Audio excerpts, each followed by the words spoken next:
अब यूक्रेन की जंग के बाद कौन शरीक हो रहा है इसमें? ये बड़ी इंटरेस्टिंग बात है। चाइना तो शरीक हो रहा है, रशिया के एक्साइजेस हैं, साथ इंडिया भी शरीक हो रहा है। भारत में ये जो अजीत डोवल के है कि इब्राहिम में होने वाला इजलास है कि भारत के राष्ट्रीय सुरक्षा सलाहकार अजीत डोवल यूं ही नहीं रूस पहुंचे। एनएसए अजीत डोवल ने अपने रूसी समकक्ष निकोलाई पेत्रोशेव से आतंकवाद और रक्षा समेत कई क्षेत्रीय और अंतर्राष्ट्रीय मुद्दों पर चर्चा की है। लेकिन इस यात्रा का एक मकसद रूस और यूक्रेन के बीच मध्यस्थता कराना भी बताया जा रहा है।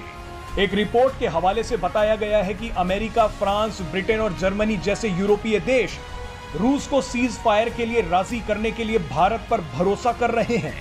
रिपोर्ट के मुताबिक भारत इसे एक बड़े मौके के रूप में देख रहा है, क्योंकि अगर भारत सीज फायर लागू देख रहा हूं कि पाकिस्तान के जो वज़ीर-ए-आज़म हैं उन्होंने इस्लामाबाद में एक एम्बेसडर से मुलाकात की, ऑस्ट्रेलिया के हाई कमिश्नर से मुलाकात की और कहा जनाब कि वो ये चाहते हैं कि भारत के साथ ताल्लुकात जो हैं वो अच्छे हों। ये तो स्टेट है पाकिस्तान में, दो फॉरेन मिनिस्टर हैं पाकिस्तान के, लेकिन मिल कौन रहा है? मिल वज़ीर-ए-आज़म रहा है। नमस्कार दोस्तों, आपका बहुत बहुत स्वागत है अपने न्यू अपडेट्स चैनल में। दोस्तों, अजीत डोवल रशिया दौरे के दौरान रशिया ने भारत को मिलिट्री एक्सरसाइज का इनविटेशन भेजा है। ये एक्सरसाइज मल्टीपल देशों के बीच में होगी और रशिया के ये सदर्न पार्ट में कुरिल आइलैंड पे होगी।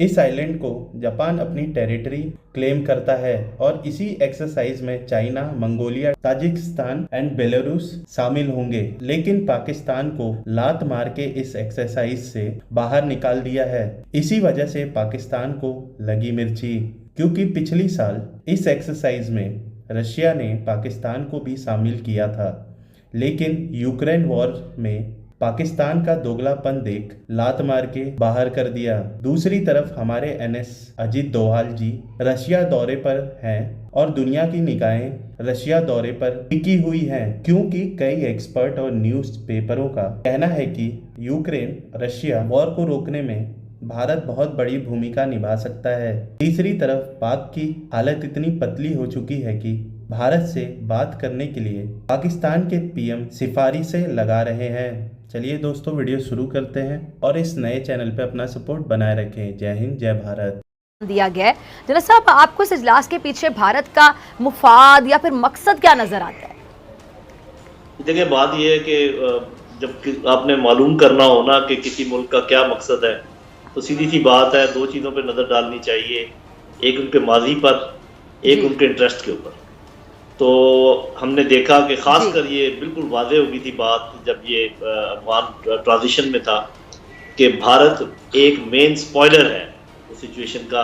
और लेकिन जो उससे ज्यादा मेरा ख्याल है कि एक नया ट्विस्ट आया है इस पूरे खित्ते की सियासत में या आलमी सियासत में, वो जो ग्लोबल टाइम्स ने आज खबर लगाई है कि जो छठी खबर है कि चाइना टू ज्वाइन वॉस्टैक 2022 रशिया। ये रशिया की एक्सरसाइजेज हो रही हैं, रशिया की फौजी मशकें हैं जो रशिया मशरिक बईद में कर रहा है, यानी अपनी पैसिफिक एंड पे कर रहा है, यानी उन पानियों में कर रहा है जो चाइना,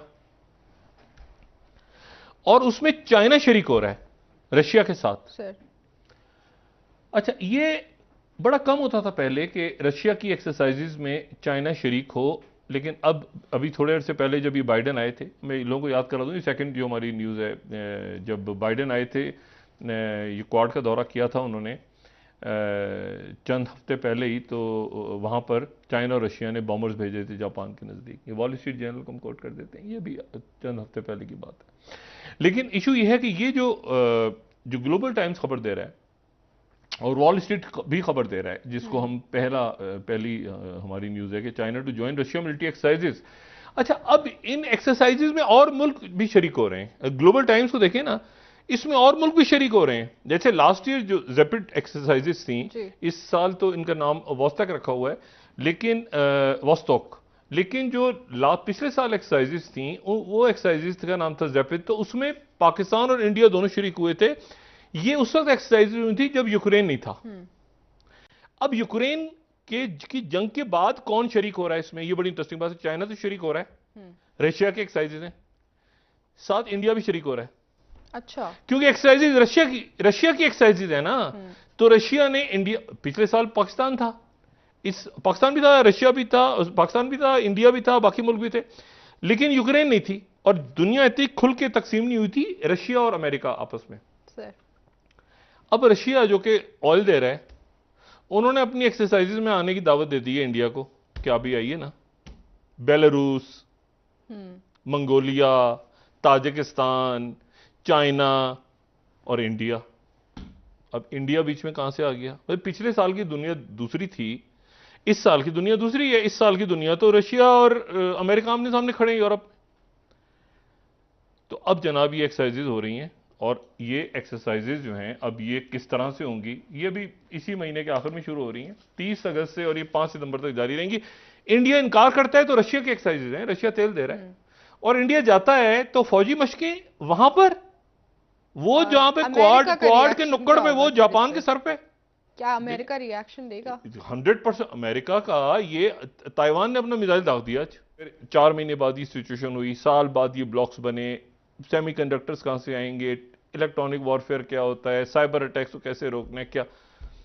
अब इशू ये कि इस पूरे इशू में पाकिस्तान एक अदम इस्तेकाम का शिकार है मुकम्मल, सियासी तौर पे भी, माशी तौर पे भी, और प्रायोरिटीज बिल्कुल, मैंने कहा ना, प्रायोरिटीज कुछ और होनी चाहिए रियासत की, जिसमें अवाम कहीं उनका जिक्र ही नहीं आ रहा कहीं।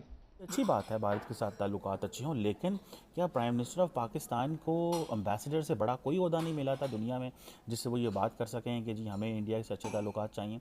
बिल्कुल इंडिया से ताल्लुकात चाहिए, लेकिन आपने कभी ये डिज़ायर इंडिया से भी सुनी है कि वो पाकिस्तान से ताल्लुकात को नॉर्मलाइज़ करना चाहते हैं? आपने कभी नहीं सुनी। आपको पता है कि वहाँ पर किस तरह का माइंड सेट है। तो हम ये वेस्टर्न डिप्लोमेट्स को, या ये जो बाहर से जो डिप्लोमेट आते हैं, उनको क्यों बता रहे हैं? इनको तो ये कहना चाहिए कि भाई इंडिया हमसे बात नहीं कर रहा, इंडिया को कन्विंस करें।